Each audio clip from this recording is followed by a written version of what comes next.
Firstly हमारे पास जो आता है वो आता है एसिडिक स्ट्रेंथ। एसिडिक स्ट्रेंथ आपको बताएगी कि हमारे पास एक्चुअली हम फाइंड आउट कर सकते हैं कि एसिडिक स्ट्रेंथ पर काफ़ी सारे क्वेश्चन आते हैं। तो आप देख सकते हैं कि हमें गिवन होगा, मान लीजिए के ए गिवन होगा और पी के ए यहाँ पर जो होता है वो होगा इक्विलिब्रियम कांस्टेंट। ठीक है, फॉर एन एसिड कह सकते हो आप सिंपली, ये आपने 11th की इक्विलिब्रियम यूनिट में पढ़ा होगा। ऐसे ही पी के ए होता है that is equilibrium constant in term of pH scale, आप सिंपली कह सकते हो। पीएच स्केल भी आपने 11th में पढ़ा होगा। तो जो के ए होता है वो डायरेक्टली प्रोपोर्शनल होता है किसके, एसिडिक स्ट्रेंथ के। ठीक है ना, आपको गिवन होगा। तो इट मीन्स अगर स्ट्रॉन्ग एसिड है तो वो के ए वैल्यू उसकी क्या होगी, ज़्यादा होगी, हाई होगी, और वीक एसिड होगा तो उसकी के ए वैल्यू कम। ऐसे ही पी के ए जो है वो इन्वर्सली प्रोपोर्शनल टू किसके होता है, एसिडिक स्ट्रेंथ के। जिसकी पी के ए वैल्यू ज़्यादा होती है उसका वो क्या होगा, आपका वीक एसिड होगा, और जिसकी पी के ए वैल्यू कम होता है वो स्ट्रॉन्ग एसिड होगा। तो ये जो एसिडिक स्ट्रेंथ है ये भी दो चीज़ों पर डिपेंड करती है। उसके लिए दो ग्रुप्स होते हैं। फर्स्ट आपके पास होता है EDG और EWG होता है। ठीक है, तो EDG आपके पास होता है इलेक्ट्रॉन डोनेटिंग ग्रुप और EWG इलेक्ट्रॉन विड्रॉइंग ग्रुप। तो इलेक्ट्रॉन डोनेटिंग ग्रुप के अंदर आपके पास आता है एल्काइल ग्रुप, और इलेक्ट्रॉन विड्रॉइंग ग्रुप जो होते हैं मोस्टली जो यूज़ होते हैं वो होते हैं halogen, nitro group and benzene ring होता है आपके पास। तो आप सिंपली इनको याद रखेंगे। ठीक है उसके बाद हमारे पास ये जो इलेक्ट्रॉन डोनेटिंग ग्रुप होता है वो एसिडिक कैरेक्टर को क्या करता है, हमारे पास सिंपली अगर हम बात करें इलेक्ट्रॉन जो डोनेटिंग ग्रुप रहेगा जो कि एल्काइल ग्रुप्स होते हैं ये एसिडिक कैरेक्टर को डिक्रीज करते हैं, और जो इलेक्ट्रॉन विड्रॉइंग ग्रुप होता है ये एसिडिक कैरेक्टर को क्या करता है, इंक्रीज करता है। तो ये एक कंप्लीट रिलेशन बन जाता है जो आपको याद रखना है। ठीक है ना, इन्हीं से आप फाइंड आउट कर सकते हो कि a given compound is strong acid होगा कि वीक एसिड होगा। उसी से आपको पता चलेगा उसकी के ए वैल्यू कम है या पी के ए वैल्यू ज़्यादा है या कम होगा। तो जैसे कि आप एग्जाम्पल में देख रहे हो कि यहाँ पर दो वैल्यूज़ गिवन है, एक फिनॉल गिवन है और एक मिथाइल अल्कोहल यानी सिंपल अल्कोहल। तो अल्कोहल में तो इलेक्ट्रॉन डोनेटिंग ग्रुप प्रेजेंट है, और जो आपकी बेंजीन रिंग है ये क्या है, EWG इलेक्ट्रॉन विड्रॉइंग ग्रुप है। तो जो इलेक्ट्रॉन विड्रॉइंग ग्रुप है तो सीधी सी बात है वो एसिडिक कैरेक्टर को क्या करेगा, बताइए, एसिडिक कैरेक्टर को इंक्रीज करता है, और जो इलेक्ट्रॉन डोनेटिंग ग्रुप है वो क्या करेगा, डिक्रीज। तो जितने ज़्यादा हमारे पास इलेक्ट्रॉन डोनेटिंग ग्रुप ज़्यादा होंगे उसका एसिडिक कैरेक्टर उतना कम होगा, तो ज़्यादा होगा। ठीक है, ये रिवर्स ऑर्डर मैंने लिख दिया तो आप इसको ध्यान रखेंगे, वो पी के ए की टर्म में लिख दिया है हमने। ठीक है, तो टर्सरी जो अल्कोहल होगा वो सबसे वीक एसिड होगा क्योंकि इलेक्ट्रॉन डोनेटिंग ग्रुप उसमें ज़्यादा है तो एसिडिक कैरेक्टर को डिक्रीज करेगा। सेकेंडरी हमारे पास उससे कम, और प्राइमरी जो है वो सबसे स्ट्रॉन्ग एसिड होगा। के ए वैल्यू जो होता है वो एसिडिक स्ट्रेंथ अभी आपको बताया कि वो स्ट्रॉन्ग एसिड होगा, और पी के ए जो होता है वो इन्वर्सली प्रोपोर्शनल टू किसके होती है, एसिडिक स्ट्रेंथ के होती है।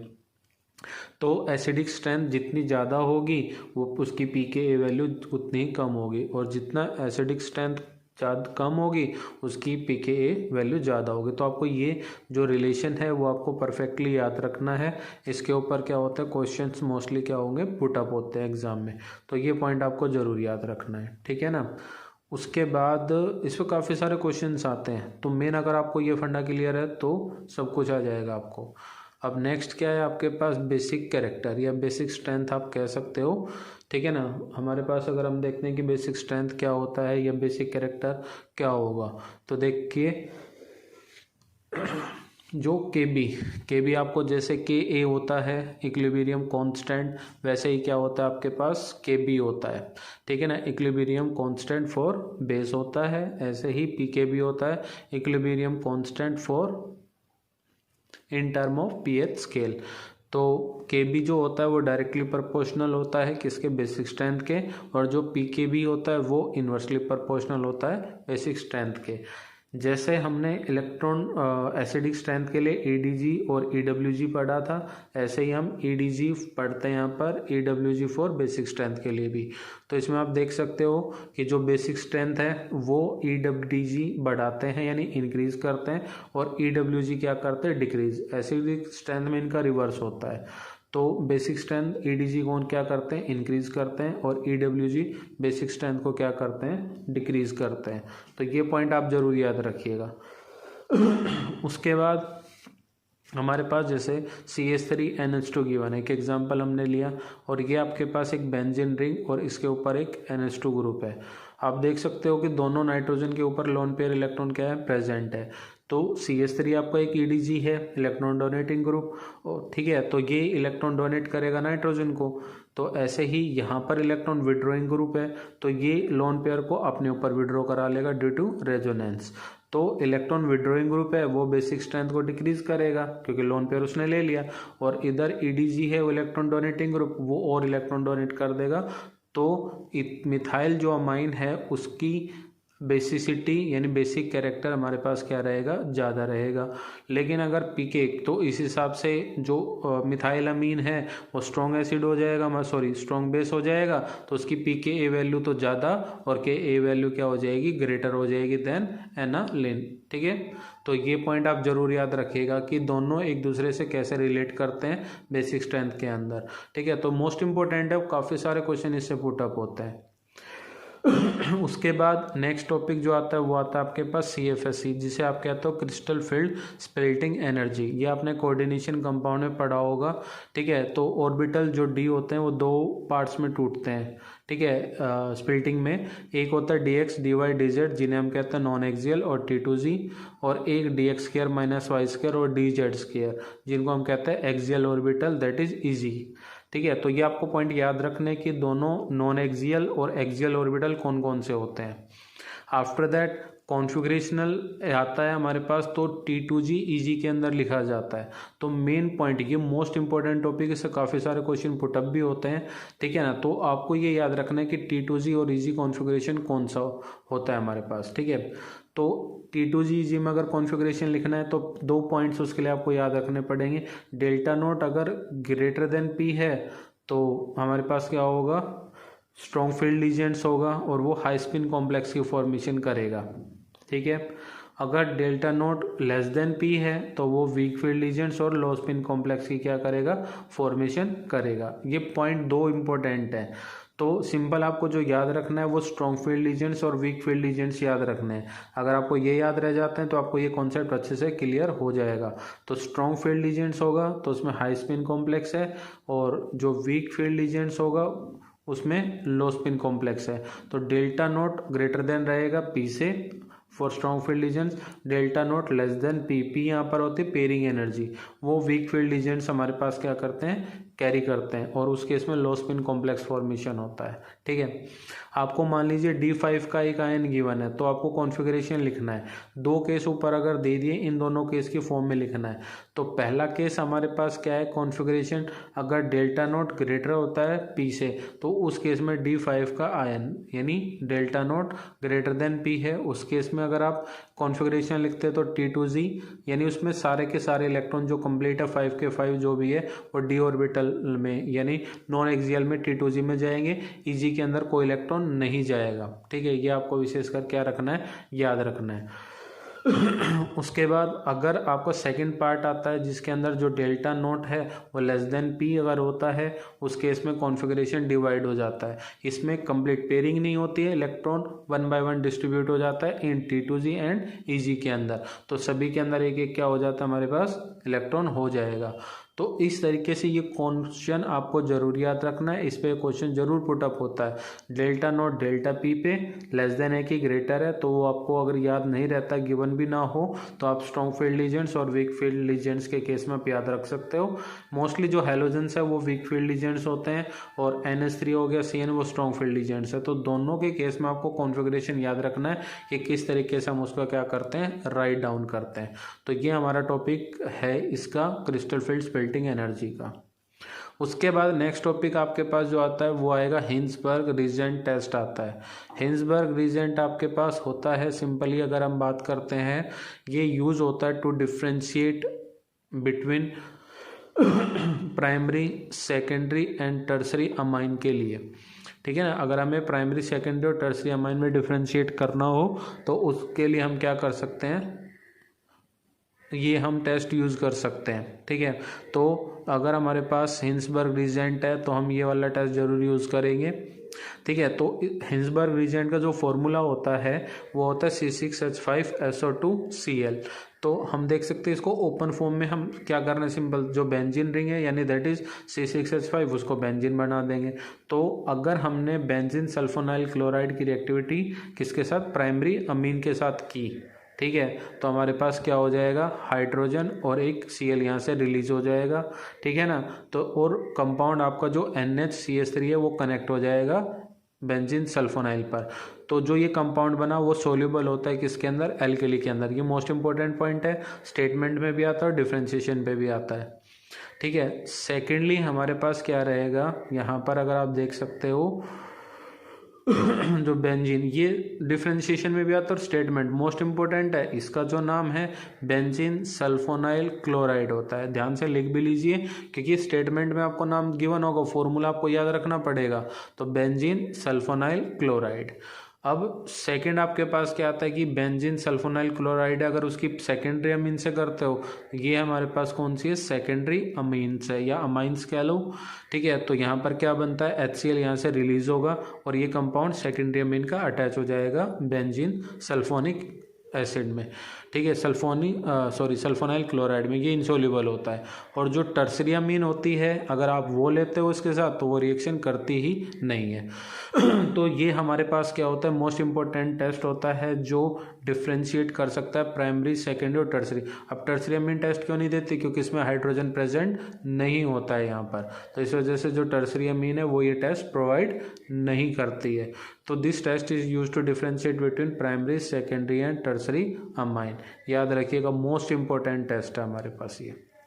नेक्स्ट है, अब ये क्वेश्चन जो आता है वो आता है आपका इलेक्ट्रोकेमिकल शेल से। इलेक्ट्रोकेमिकल शेल का अपना एक इलेक्ट्रोड पोटेंशियल होता है, ये आपने पढ़ा है, जिसके फुल फॉर्म होती है standard electrode potential, that is E naught cell. तो ई नोट सेल आपका गिवन होगा क्वेश्चन के अंदर, तो आपको याद रखना है। ई एक्सटर्नल भी होता है एक हमारे पास, ठीक है ना। तो ई नोट सेल के केस में जो करंट की डायरेक्शन होती है वो कैथोड से एनोड होती है और इलेक्ट्रॉन की जो डायरेक्शन होती है वो एनोड टू क्या होती है, कैथोड होती है। तो यहाँ पर दो कंडीशन बनती है, एक बनती है अगर ई एक्सटर्नल है तो वो ई नोट सेल से अगर वो लेस है यानी ई नोट सेल ग्रेटर है तो उस केस में हमारे पास इलेक्ट्रोकेमिकल शेल की तरह ही वर्क करेगा और उसके लिए सेम कंडीशंस रहेंगी हमारी, ठीक है। बट अगर हम देखें यहाँ पर जो ई एक्सटर्नल है अगर वो ग्रेटर हो जाता है ई नोट सेल से, देन आपका जो इलेक्ट्रोकेमिकल शेल है वो बिहेव करेगा एज अ इलेक्ट्रोलाइटिक सेल, यानी डायरेक्शंस चेंज हो जाएंगी और इलेक्ट्रोकेमिकल शेल आपका किस में वर्क करेगा, इलेक्ट्रोलाइटिक सेल। क्योंकि ई एक्सटर्नल आप अप्लाई कर रहे हो तो एक्सटर्नल क्या हो रहा है हमारे पास, एक पोटेंशियल ओवर पोटेंशियल आप अप्लाइड कर रहे हो तो बेसिक बात है वो आयंस को तोड़ना शुरू कर देगा। इसलिए जो आपका इलेक्ट्रोकेमिकल सेल है वो इलेक्ट्रोलाइटिक सेल का वर्क करना शुरू कर देगा। इस कंडीशन को आप जरूर याद रखेंगे, ठीक है। उसमें ई नोट सेल गिवन भी हो सकता है किसी भी सेल का या नहीं भी गिवन हो सकता है, तो दोनों केस में आप इस चीज़ को क्या रखेंगे, याद रखेंगे। उसके बाद नेक्स्ट आता है आपके पास colligative properties, well known topic है आपका। तो कोलिगेटिव प्रॉपर्टी डिपेंड किस पर करती है, number of moles of solute पर डिपेंड करती है, ठीक है ना। तो ये पॉइंट एक नंबर में भी पूछा जाता है कि जो कोलिगेटिव प्रॉपर्टी है वो किस पर डिपेंड करती है, number of moles of solute पर डिपेंड करती है। तो relative lowering of vapour pressure आपके पास होता क्या है, देखिए ये हमारे पास चार कोलिगेटिव प्रॉपर्टी हो गई, ठीक है। Relative lowering of vapour pressure, elevation in boiling point. तो एलिवेशन इन बॉइलिंग पॉइंट का फॉर्मूला क्या है, delta TB is equal to KB multiply M। M यहाँ पर molality, KB molal elevation constant और डेल्टा TB आपके पास क्या होता है, बॉइलिंग पॉइंट। सेकंड आता है डिप्रेशन इन फ्रीजिंग पॉइंट, ये आपका आता है relative lowering of vapour pressure आता है जो कि मोल फ्रैक्शन के इक्वल होता है। Osmotic pressure is equal to pi is equal to CRT, C को आप N/V लिख सकते हो, ठीक है। उसके बाद मोस्ट इंपॉर्टेंट जो क्वेश्चन इसमें से आता है वो आता है वांट ऑफ फैक्टर से। अगर आपको वांट ऑफ फैक्टर निकालना आता है, ये यूज़ किया जाता है फॉर एसोसिएशन और डिसोसिएशन के लिए। तो हम देख सकते हैं यहाँ पर आई जो है वो ग्रेटर देन अगर 1 है तो क्या आएगा हमारे पास, डिसोसिएशन होगा। तो आई हर फॉर्मूले के अंदर आप पुट करते चले जाओ, ठीक है ना। जहाँ भी कोलिगेटिव प्रॉपर्टी सभी में आई आप पुट कर दीजिए, तो यहाँ से तो आई की वैल्यू आप निकाल सकते हो इजीली। भाई मान लीजिए किसी क्वेश्चन में गिवन हो कि पूरा फॉर्मूला गिवन है और उसमें पूछा जाए कितना एसोसिएशन होगा डिसोसिएशन, तो उसके लिए आप want of factor find out कर सकते हो, ठीक है। अगर आई की वैल्यू ग्रेटर देन 1 है तो सीधी सी बात है, यानी वांट ऑफ फैक्टर अगर ग्रेटर देन 1 आता है तो क्या होगा, डिसोसिएशन होगा। और उसके लिए अल्फा हम कैसे निकालेंगे, I-1 अपॉन में N-1। आई तो पता ही है वांट ऑफ फैक्टर है, और एन क्या होता है कि नंबर ऑफ आयंस, कितने आयंस यहाँ पर प्रोड्यूस हो रहे हैं। तो ये फॉर्मूला आपको पूरे तरीके से याद रखना अगर आ जाता है। बाई चांस तो ऐसा नहीं होता है, लेकिन फिर भी आप इस फॉर्मूले को क्या रखेंगे, याद रखेंगे, ठीक है। इसके बाद हमारे पास अल्फ़ा, एसोसिएशन के केस में अल्फ़ा ऐसे निकाला जाता है हमारे पास I-1 अपॉन में 1 अपॉन में n। तो आई और n तो पता ही आपको क्या होते हैं, ठीक है ना। तो इस तरीके से हम क्या फाइंड आउट कर सकते हैं, एसोसिएशन होगा कि डिसोसिएशन होगा हमारे पास, ठीक है। तो इन सभी कोलिगेटिव प्रॉपर्टीज़ के अंदर आप ये फॉर्मूले यूज़ करके want of factor find out कर सकते हो और उनसे एसोसिएशन और डिसोसिएशन क्या कर सकते हो, फाइंड आउट कर सकते हो। तो ये मोस्ट इंपॉर्टेंट क्वेश्चंस में से आता है, तो आपको ज़्यादा इन पे प्रेशर नहीं डालना है। नेक्स्ट, ये भी इम्पोर्टेंट टॉपिक है जो यूनिट से क्वेश्चन आता है। तो ये आता है units of order of reaction. तो units of order of reaction हमारे पास होती क्या है, अगर हम बात करते हैं इसके लिए एक जनरल फॉर्मूला आप याद रखेंगे, मोल्स पर लीटर की पावर 1 - n पर सेकेंड। जहाँ पर n की वैल्यू आप पुट कर सकते हो फॉर जीरो ऑर्डर के लिए 0, फर्स्ट ऑर्डर के लिए 1, सेकंड ऑर्डर के लिए आप पुट कर सकते हो 2 एंड सो ऑन, कुछ भी। अगर आपको जो भी ऑर्डर ऑफ रिएक्शन आप उसकी यूनिट बनाना चाहो तो put. For example zero order के लिए आप फाइंड आउट कर रहे हो तो बेसिक बात है कि n की जगह आप कितना पुट करोगे, 0 पुट करोगे। तो 1 - 1 कितना हो जाएगा, 0, 1 - 0 1 हो जाएगा। तो same unit as it is रहेगी, moles per litre per second. यही यूनिट रेट ऑफ रिएक्शन की भी होती है। फिर सेकेंडली आप देखते हो यहाँ पर अगर निकालनी हमें फॉर फर्स्ट ऑर्डर के लिए, तो इसकी जो यूनिट हो जाएगी वो क्या हो जाएगी, moles per litre per second 1 - 1। N की वैल्यू यहाँ पर आप 1 पुट करोगे तो 1 - 1 0, और किसी की पावर अगर 0 होता है तो वो पूरा ही 1, तो सिंपल S - 1 पर सेकेंड यूनिट आ जाएगी। सेकेंड ऑर्डर के लिए एन की जगह आप कितना पुट करोगे 2, तो 1 - 2 कितना हो जाएगा, -1 हो जाएगा। तो मोल्स पर हो जाएगा, लीटर आपका प्लस में आ जाएगा और ये पर सेकेंड, तो यूनिट बनेगी लीटर पर मोल पर सेकेंड। अब मान लीजिए आपके पास अगर गैसियस फेज आ जाता है तो वहाँ पर मोल्स पर लीटर जो है, ठीक है ना, मोल्स पर लीटर है वो आपको क्या पुट करना है, ATM पुट करना है, ठीक है ना, only for moles per litre, क्योंकि वहाँ प्रेशर यूज़ होगा, कंसंट्रेशन यूज़ नहीं होगा, इसलिए। तो उससे आप यूनिट ड्राइव कर सकते हो, ठीक है ना। तो कोई भी फॉर्मूला जाए आप सिंपली यूनिट फाइंड आउट कर सकते हो उसकी। अब देखिए आपके पास एक क्वेश्चन है A + B, ठीक है ना। ए रेट ऑफ रिएक्शन, ये सिंपली ऐसे ले लो, रेट ऑफ रिएक्शन जो है वो इज इक्वल टू में हमारे पास के ए एंड बी का स्क्वायर प्रेजेंट है। तो यहाँ पर जो ऑर्डर ऑफ रिएक्शन कितना आएगा, अगर हमें इसका ऑर्डर ऑफ रिएक्शन निकालना है, जस्ट एडिंग द पावर, या ऐसे ले लो, वो उसका तो 3 आ जाता है। अब यहाँ पर आएगा 1/2 प्लस में 3/2, तो कितना हो जाएगा आपके पास, इसका ऑर्डर ऑफ रिएक्शन कितना आएगा, सिंपल 2 आ जाएगा। अब आप इक्वेट करो तो एलसीएम तो इसका 2 आएगा, 4/2 आपका इक्वल टू कितना आ जाएगा, 2 के बराबर आ जाएगा, ठीक है ना। तो इस तरीके से आप ऑर्डर ऑफ रिएक्शन, ये वैल्यू अगर जो भी ऑर्डर आता है आप सिंपल n की जगह वैल्यू पुट कीजिए और उसकी यूनिट को क्या कर सकते हो, इजीली ड्राइव कर सकते हो। तो ये हमारे पास क्या रहेगा, फॉर्मूला रहेगा for unit finding of any order of reaction. तो आप ये अच्छे से याद रखेंगे। उसके बाद नेक्स्ट और मोस्ट इम्पोर्टेंट ये क्वेश्चन है आपका ग्लूकोज की प्रॉपर्टीज से, बायोमोलिक्यूल्स यूनिट में आता है। तो इसके लिए अगर आप पढ़ते हो तो देखिए ये 4 पॉइंट्स है, मोस्ट इंपॉर्टेंट पॉइंट है जिनमें से क्वेश्चन पुट अप होता है, ठीक है। तो ग्लूकोज है, इनकी रिएक्टिविटी गिवन के साथ करेंगे तो ये प्रोडक्ट फॉर्मेशन होती है, और जो हमारे पास क्या करता है कुछ कन्फर्मेशंस भी करते हैं। तो कन्फर्मेशन से भी क्वेश्चन आता है जो इधर गिवन है, और आपका क्या बोलते हैं रिएक्शन। तो फर्स्ट रिएक्शन आपका क्या है कि ग्लूकोज का फॉर्मूला लिखेंगे C6H12O6। अगर इसकी रिएक्टिविटी ब्रोमीन वाटर के साथ आप करते हो, एक्वस लिख लो चाहे H2O लिख दो, ठीक है ना। तो ये क्या फॉर्म करेगा हमारे पास, ग्लूकोनिक एसिड फॉर्म करेगा, ठीक है। और ग्लूकोनिक एसिड है तो ये क्या कंफर्म करेगा कि इसके अंदर एल्डिहाइड ग्रुप क्या है, प्रेजेंट है। तो इसका मतलब क्या है कि एल्डिहाइड ग्रुप प्रेजेंस का पता लगाना हो तो आपको ये रिएक्शन है। अगर आपको क्वेश्चन ऐसे दे दिया जाए, give a test to which confirm the presence of CHO group into the glucose molecule, तो आपको ये टेस्ट देना है। या फिर कहे कि ग्लूकोज की रिएक्टिविटी अगर ब्रोमीन वाटर के साथ करते तो क्या प्रोडक्ट बनता है। अब पॉइंट नंबर 2, ग्लूकोज की रिएक्टिविटी। अगर आपके पास क्या गिवन है, ग्लूकोज गिवन है, इसकी रिएक्टिविटी आप HNO3 के साथ, HNO3 जो है वो स्ट्रॉन्ग ऑक्सीडाइजिंग एजेंट है, Pr2 आपका माइल्ड ऑक्सीडाइजिंग एजेंट है।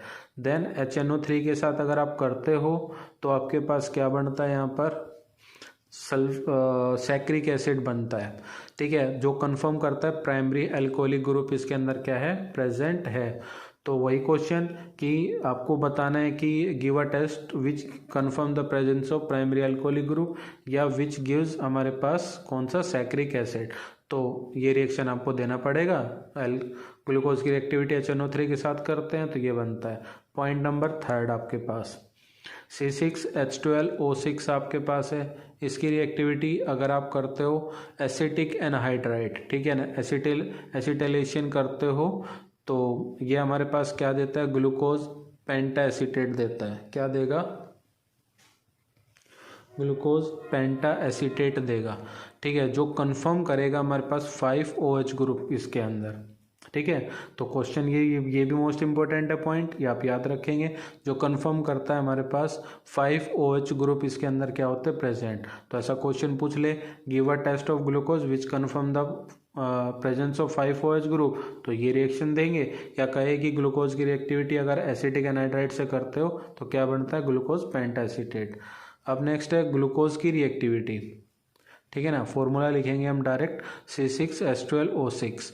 इसकी रिएक्टिविटी अगर आप H2NOH, ये हाइड्रोक्साइलामीन होता है, ठीक है, और HCN के साथ अगर आप करते हो, ठीक है ना, तो हमारे पास क्या बनता है, हाइड्रोक्साइलामीन में तो ऑक्जिन्स बनते हैं, ठीक है, और इसमें हमारे पास क्या बनेगा, साइनोहाइड्राइन बनेगा।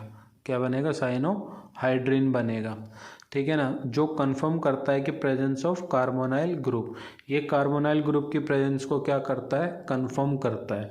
तो क्वेश्चन वही पुट अप होगा कि give a test which confirm the presence of carbonyl group into the glucose molecule, या फिर हाइड्रोक्साइलामीन या साइनोहाइड्राइन के साथ रिएक्टिविटी करते हैं तो क्या प्रोडक्ट बनते हैं। तो ये 4 पॉइंट आपको याद रखने, जो प्रेजेंस के लिए टेस्ट निकाले जाते हैं वो मोस्टली एग्जाम में क्या होता है, हमारे पास पुट अप होते हैं, ठीक है। तो ये मोस्ट इंपॉर्टेंट पॉइंट, आपको सारे के सारे पॉइंट क्या करने हैं, अच्छे तरीके से याद कर लेने हैं। उसके बाद वेरिएशन ऑफ क्या आता है, molar conductivity with strong electrolyte. Molar conductivity का वेरिएशन निकालते हैं हमारे पास विद स्ट्रॉन्ग इलेक्ट्रोलाइट। तो उसके लिए हम डिबाय-हक्कल ओनसैगर इक्वेशन का यूज़ करते हैं, ठीक है। इसमें हमारे पास क्या होता है, ये delta M is equal to delta naught M, ठीक है, माइनस का A√C होता है, ठीक है।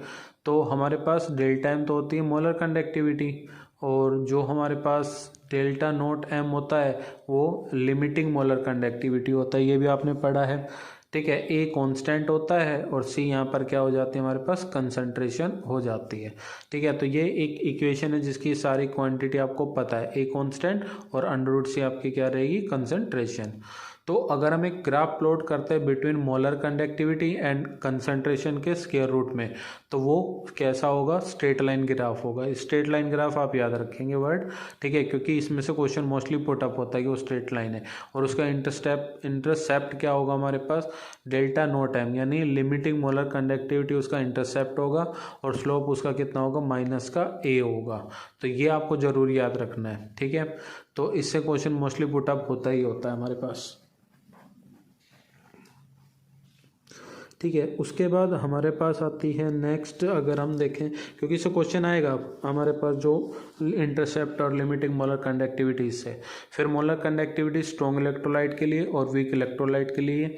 अगर बात करते हैं स्ट्रॉन्ग इलेक्ट्रोलाइट के लिए तो स्लोली इंक्रीज होती है और वीक इलेक्ट्रोलाइट के लिए कैसे, रैपिडली इंक्रीज होती है। तो क्वेश्चन आता है कि अगर ए की मोलर कंडक्टिविटी जो है वो 51.5 टाइम इंक्रीज होती है, ठीक है, और बी की मोलर कंडक्टिविटी 25 टाइम इंक्रीज होती है विद डाइल्यूशन के साथ, देन इन दोनों में से हमारा स्ट्रॉन्ग इलेक्ट्रोलाइट कौन सा होगा और वीक इलेक्ट्रोलाइट कौन सा होगा। तो हम बता सकते हैं कि हाँ, ए की जो मोलर कंडक्टिविटी है वो 1.5 टाइम इंक्रीज होती है यानी स्लोली, तो जो ए है वो स्ट्रॉन्ग इलेक्ट्रोलाइट, और बी की रैपिडली इंक्रीज होगी 25 टाइम, तो वो क्या हो जाएगा हमारे पास, वीक इलेक्ट्रोलाइट हो जाएगा। तो स्ट्रॉन्ग इलेक्ट्रोलाइट आप बताओगे सिंपल कौन सा आएगा, जिसकी स्लोली इंक्रीज होती है। स्लोली किसकी हो रही है, ए की, दैट इज 1.5, तो ए स्ट्रॉन्ग इलेक्ट्रोलाइट, और जो आपका वीक इलेक्ट्रोलाइट है वो कौन सा हो जाएगा, बी हो जाएगा। तो आप ये याद रखेंगे, ये हमारा वीक इलेक्ट्रोलाइट कौन रहेगा, बी रहेगा इसके अंदर, ठीक है, समझ में आया। उसके बाद इनमें से स्लोप का, और ये क्वेश्चन ध्यान रखिएगा, फिर डिग्री ऑफ डिसोसिएशन आता है आपके पास अल्फा, ये आपको निकालना आ जाता है। तो ये होता है डेल्टा सी एम अपॉन में डेल्टा नॉट एम होता है। तो डेल्टा सी एम तो पता है, limiting molar conductivity at any concentration, molar conductivity at any concentration, और ये limiting molar conductivity eight concentration. और लिमिटिंग मोलर कंडक्टिविटी आप कोलेरोस लॉ यूज़ करके निकाल सकते हो, ठीक है ना, x डेल्टा प्लस में y डेल्टा माइनस, ठीक है ना, ये पुट करके आप निकालोगे, फॉर्मूला पुट करोगे, ये क्वेश्चन में गिवन होगा, सॉल्व कर सकते हो आप इजीली, ठीक है। तो ये हमारे पास एक मोस्ट इंपॉर्टेंट क्या होता है, कॉन्सेप्ट होता है जो आपको क्या करना है, याद करना है, ठीक है। तो ये 3 टॉपिक बड़े मोस्ट इंपॉर्टेंट है आपके पास।